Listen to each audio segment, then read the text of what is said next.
Neville had been very self-conscious and fearful ever since his accident. He had suppressed his memory for years.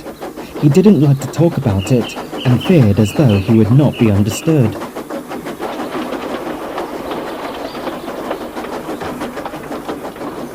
Now he was visiting Sodor again.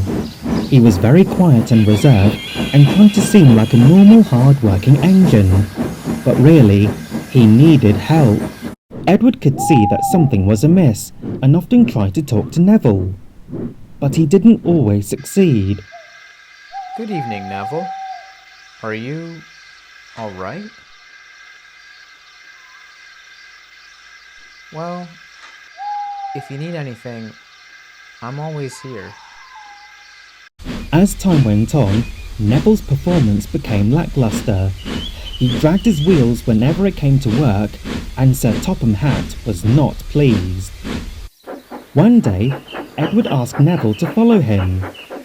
When Neville asked where, Edward simply said, "You'll see." Eventually, they parked themselves off the main line. Edward, what are we doing here? We will get to that. In the meantime, take in the sights and sounds before you. Try to calm yourself.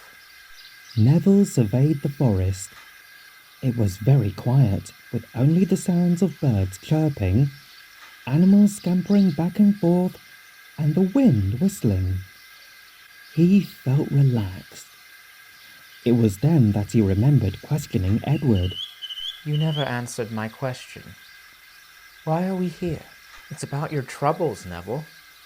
Have no fear. It's just you and me. I am willing to lend a listening ear to your problems. Don't be afraid to speak. Just let it out.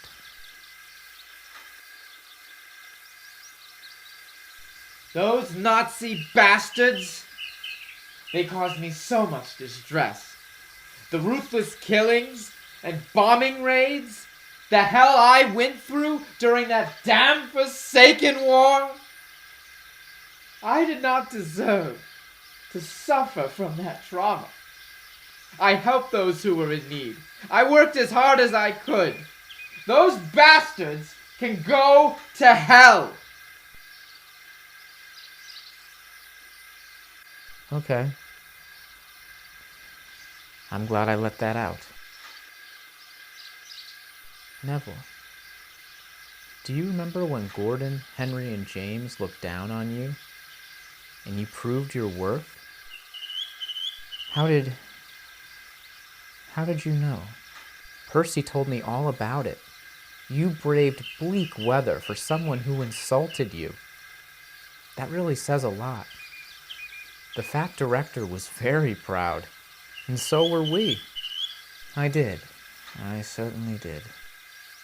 When Casey was with us, he was very troubled. Not quite in the same way you are, but he was still troubled nonetheless.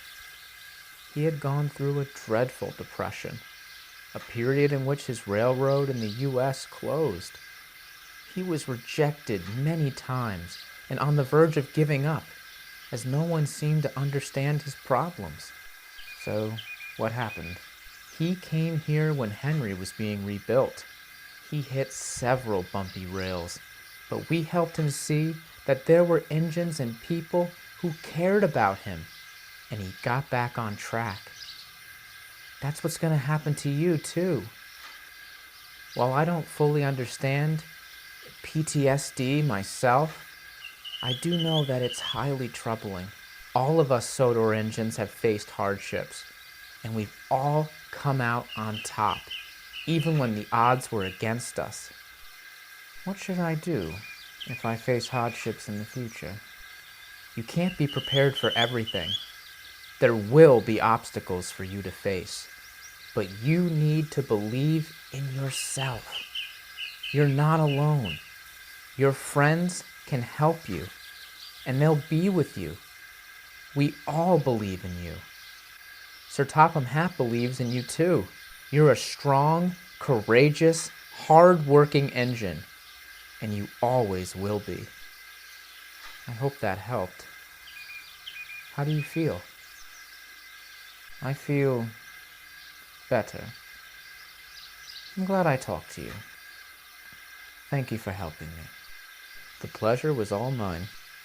As they made their way back to Wellsworth, Neville believed he finally had his confidence back after so long. He was no longer a fearful, self-conscious engine. This would not be the last of his hardships, as the future would prove. But he was glad he had friends who cared, and he would not, if not never, forget Edward's words.